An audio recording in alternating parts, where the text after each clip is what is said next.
ኣብ መንጎ መንግስቲ ፌደራልን ሕወሓትን ተፈጢሩ ብዝነበረ ጉንፂ ምኽንያት ህዝቢ ትግራይ ማሕበራዊ ጸገም ኣጋጢምዎ ከም ጸንሐ ይዝከር። ኣብ ደቡብ ኣፍሪካ ከተማ ፕሪቶሪያ ብዝተገበረ ስምምዕነት ሰላም ማሕበረሰብ እቲ ክልል ካብ ጉንፂ ናብ ሰላም ንኽሰጋገር በሪ ኸፊቱ እዩ። ውዕሊ ሰላም ካብ ዝፍረም ጀሚሩ ብሰንኪ ኩናት ዝተሓሰየ ሕብረተሰብ መንግስቲ ፌደራልን መዳርግቲ ኣካላት ብምዃን ናብቲ ክልል ሰብኣዊ ሓገዝ እናገብሩ ከም ዝመጹ ይፍለጥ። ብፍላይ ብሰንኪ ኩናት ተቋሪጾም ዝነበሩ መሰረ ልምዓት ብቕልጡፍ ተጸጊኖም ንህዝቢ ግልጋሎት ንክህቡ መንግስቲ ዘይተሓለለ ጻዕሪ ገይሩ እዩ። መንግስቲ ፌደራል ኣብዚ ሕዚ እዋን እንተኾነ ናብቲ ክልል ሓገዝ እናገበረ ይርከብ። መንግስቲ ፌደራል ናብቲ ክልል ዝገብሮ ዘሎ ሓገዝ ዝነኣድ ምዃኑ ኣብ ከተማ ኣዲስ ኣበባ ዝነብሩ ተወለድቲ ትግራይ ምስ ኢቲቪ ትግርኛ ኣብ ዝነበሮም ጻንሒት ከምዚ ዝስዕብ ይገልጹ። ብዛዕባ እዚ ናይ ፕሪቶሪያ ስምምዕነት ብክልል ብፌደራልን ዝተገብረ ስምምዕ ጽቡቕ እዩ፣ ብጣዕሚ ጽቡቕ እዩ። ንሰላም ወሳኒ እንድዩ ቁሩብ ናይ እፎይታ እውን ኩሉ ረኺቦ ኣሎ፣ ግን ተጠናኺሩ እስከቐጽል ኣለዎ። ተጠናኺሩ እንድሕር ቀጺሉ እቲ ህዝቢ ተረጋግአ ንርኡ ክመርሕ ይኽእል ማለት እዩ። ሕዚ ናይ ፕሪቶሪያ ስምምዕነት 2 ዓመት እንዲያውም ኮይኑዎ ኣሎ ማለት እዩ። ሕዚ ኣብዚ ግዜ እዚ ዝተኻየዱ ሰናይ ስራሕቲ ኣለዉ እዮም ብክልል ይኹን ብፌደራል ማለት እዩ። ግን እኹሉስ ኣይኮነን፣ ክዳናጎጉን የብሉን ማለት እዩ። ፌደራል ዝግባእ ክቕጽለሉ ኣለዎ፣ ናይ ክልል እውን ዝግባእ እስከቐጽለሉ ኣለዎ። ናይ ክልል እውን ንፌደራል ክገድፈ የብሉን፣ ፌደራል ንክልል ክገድፈ የብሉን። ክልቲኦም ዘማእኸለት ዝጎደለ ነገር እንዳተኣረመ ዝቕጽለሉ መንገድን ዝቀላጠፈሉ መንገድስ ክፍጠር ኣለዎ ዝብል እምነት ኣለኒ ማለት እዩ። ፌደራል መንግስቲ ዝከኣሎ ነገር ጣልቃ ከይኣተወ ምስቱ ፊርማ ዝተፈጸመሉ ነገራት ንኸይኳስሑ ብጥንቃቄ እናተጓዓዘ ይርከብ። መንግስቲ ፌደራል ብዝፈቐዶ ዓቕሚ ዝፈቐዶ ኢኮኖሚካሊ ከም ክልልን ከም ህዝቢ ኣካል ኢትዮጵያ ህዝቢ ትግራይ እውን ዝከኣሉ ድጋፍ እናገበረ ባጀት ሸንሺኑ እዩ። ድጋፍ ገይሩ መግለጽታቱ ኣብ ባጀት ምሽንሻን ኣብ ልምዓታዊ መሰረተ ልምዓት ስራሕቲ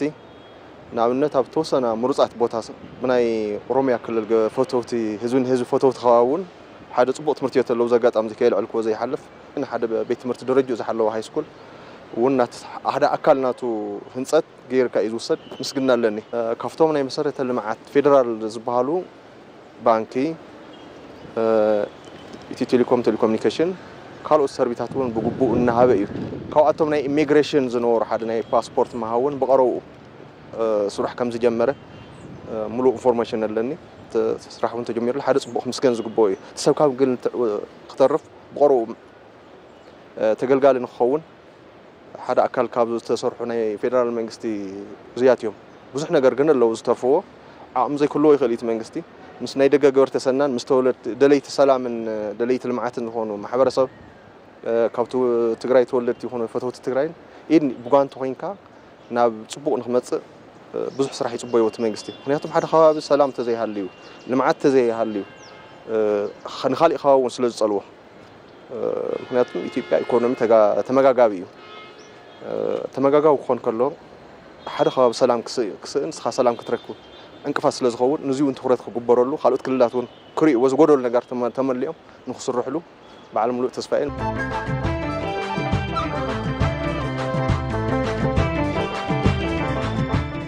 ጀማምሩ ናይ ፌደራል ይኹን ናይ ክልል ትጅማሩ ጽቡቕ እዩ። ጅማሩ ጽቡቕ እዩ። ኩሉ ኣብ ናይ መሰረተ ልምዓት ሓደ ነገር ክቕጽሉ ምግባር ተቓላጢፉ ናብኡ ምግባሩ ሰናይ እዩ። ግን ክዳናጎ ዘይብሉስ ክቕጽል ዝግብኦ ድማኒ ድፊትስ ክገብር ኣለዎ ክቕጽለሉ ኣለዎ ብዝበለጸ ማለት እዩ። በቲ ዝኒሄሲ በቃ ዕግበትስ ክህልስ የብሉን ማለት እዩ። ምክንያቱም ትኽልል ዝሐሸ ነገር ህይወቱ ክመርሕ ንዝበለጸ ኸውን ተሎ ትዝጎደለ ክቕጽል ኣለዎ። እዚ ድማ እንታይ እዩ ትዝጎደለ ክልል ፌደራል ፈልጥዎ ስለ ዝኽእሉ ዝጎደለ እዚ እኒሄና እዚ ድማ ተሓባቢርናሲ ነቃላጥፎ ክብለሎ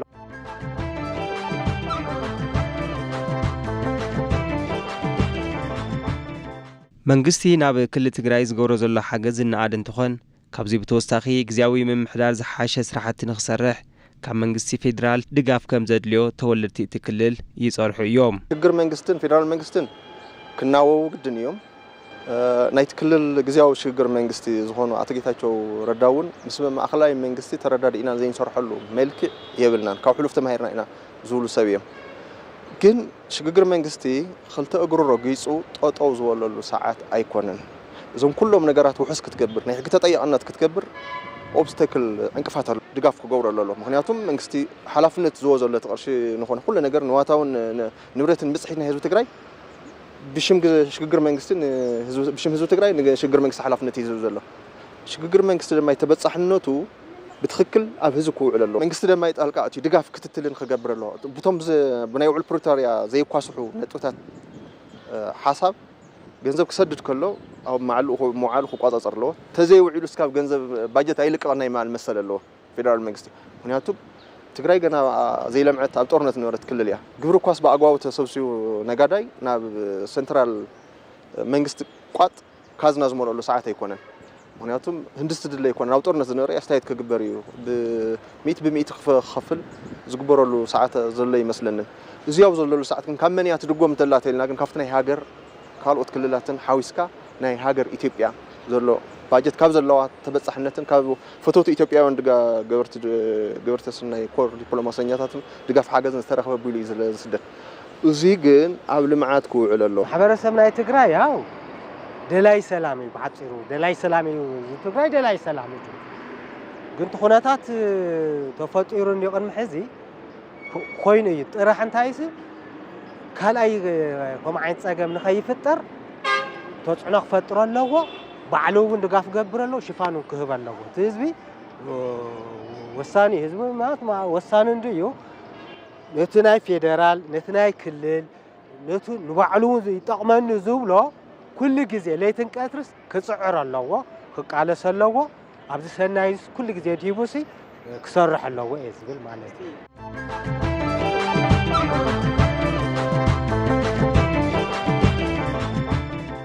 ማሕበረሰብ እቲ ክልል ናብ ዝሓሸ ብርኪ ንኽሰጋገር መንግስቲ ቅድሚ ሕዚ ዝገብሮም ዝነበሩ ሓገዛት ብዝሓሸን ብዝተቃላጠፈን ክድፍአሉ ከም ዝግባእ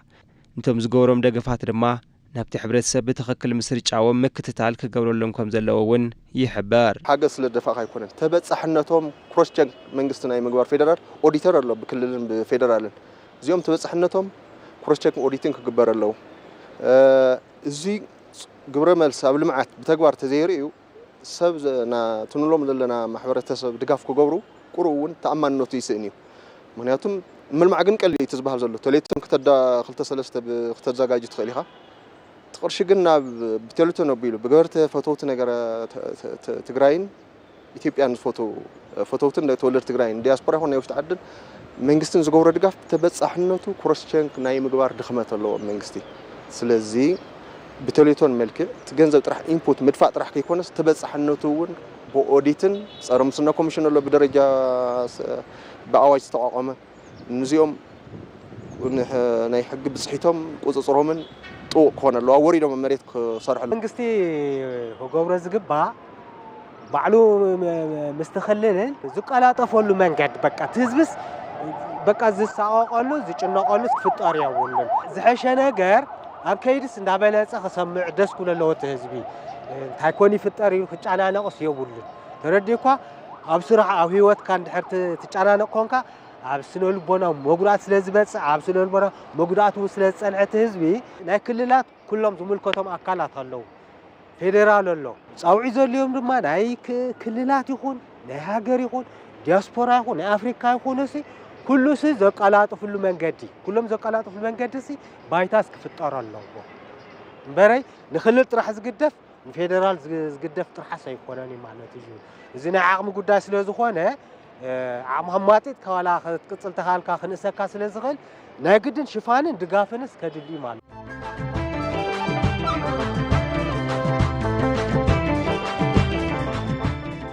ቅድሚ ሕዚ ተጀሚሮም ዝነበሩ መሰረተ ልምዓት ብሰንኪ ኩናት ከይተዛዘሙ ጸንሑ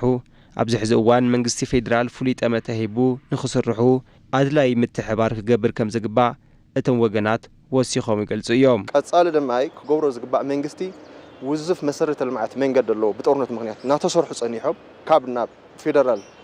በአይኤምኤፍ ባንክ ቢሎም ዝተረኸቡ ልቃሕ ብናይ ኤግዚም ባንክ ማይ ግደባ ናይ ፅሩይ ሳኒቴሽን ዋተር ናይ መቐለ ስተማይ ዝነበሩ ውዝፍ ስራሕቲ ዋላ እኳ ሓድሽ ክሰርሑ ኣይንበል እዚኦም ፔሪዮሪቲ ዕድል ተዋሂቦም ትኹረት ተዋሂቦም ተስፋ ዓዊ ተስፋ ዝህቡን ስለ ዝኾኑ መንግስቲ ፀገም ኩሉ ናይ ፋይናንሻል ሕፅረት ግን ህንዲ ዝከኣሎ ዝነበረ ልቃሕን ገለን ስምምዕነት ፕሪሎንግ ተገይሩ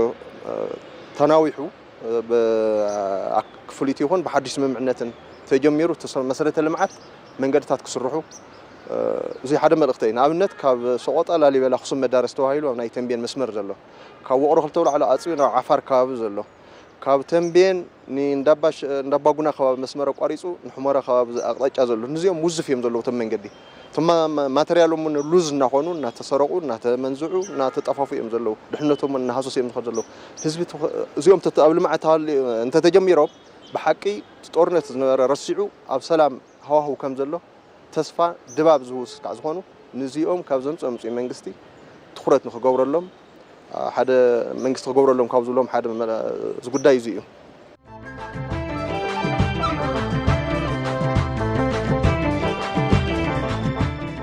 ንክልል ትግራይ ዝግበር ሓገዝ ንመንግስቲ ፌደራል ጥራሕ ዝሕደግ እንተይኾነስ ኩሎም ወገናት ኣብ ምሕጋዝ ክሳተፉ ከም ዝግባእ እቶም ተወለድቲ ሓሳቦም የከፍሉ እዮም ጥራሕ ንክልል ፌደራልን ዝግደፍ ነገር ተይኮነ ዝምልከቶም ኣካላት እውን ኩሉስ ክሳተፉሉ ይግባእ ብኡ ጥራሕሲ ክሽፈን ሳይኽእሉ ንዙ ማሕበረሰብ ዓለም ዲያስፖራ ክልላት ናይ ኢትዮጵያ እውን ናይ ክልላትሲ ቅድሚ ሕዚ ጽቡቕ ዝገብሮ ነበራ ድጋፍ ሰናይ ኮይኑ ነዚ ድማኒ ንእገለን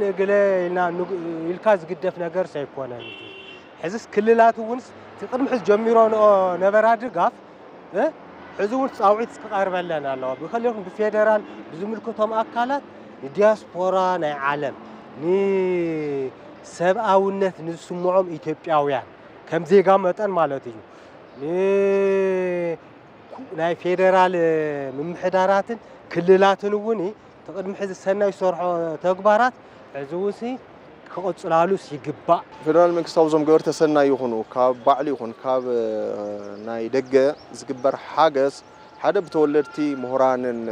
ሰብ ዓቕሙ ሞያ ዘለዎ ሲቪክ ሶሳይቲ ኦርጋናይዝ ዝኾኑ ሰባት ካብ መጀመርያ ሒዞም ምስቲ ናይ ስርዓት ብልጽግና ደገፍቲ ዝኾኑ ተጋሩ ኣለዉ ነዚኦም ሓቂፍካ ብምዝታይ ኮሚቴ ቦርድ ስካዕ ቦርድ ብምጭያሽ ዝተረኸበ ሓገዝ ኣብ መብፅሒኡ ንኽበፅሕ ኣድላይ ዝኾነ ሓገዝ እውን ተኣሚኑሉ ቶሌቶን ይኹን ዕድላት መድረኻት ተፈጢሮም ንኽስርሐሉ ናይ ፌደራል መንግስቲ ትኹረት ሲቪክ ሶሳይቲ ተወለድቲ ትግራይ ፖለቲከኛታትን ናይ ኣብ ትግራይ ዝርከቡ ናይ ኣዲስ ኣበባ ዝርከቡ ሰብ ዓቕሚ ኩሉ ተኣኪብካ ብምዝታይ መፍትሕታት ክተኣላለሸሉ ቤስ ቱ ቤስ ገይረ ወስዶ ዝርደን ብዙ ጉዳይ እዚ መንግስቲ ንዚ ትኹረት ዋጋ ክወሎ ትኹረት እውን ክገብረሉ ኣሎ ክሰርሐሉ ኣሎ ሚድያ እውን እናተኸታተለ እናሰዓበ ነዚ ጉዳይ እዚ ተበጻሕነቱ ናብ ህዝቢ ኣፍልጦ ክገብር ኣሎ ኣፍልጦ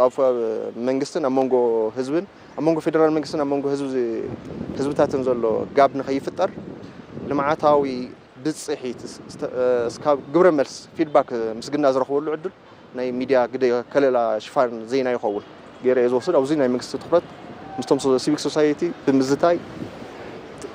ተኸታታሊ ስራሕ ክስራሕ ግደ ፃዕሪ ይግብኦ ኢለ ይሓስብ እቲ ዝምልከቶ ናይ እቲ ህዝቢ ትግራይ ኣሎ እቲ ምምሕዳር ኣሎ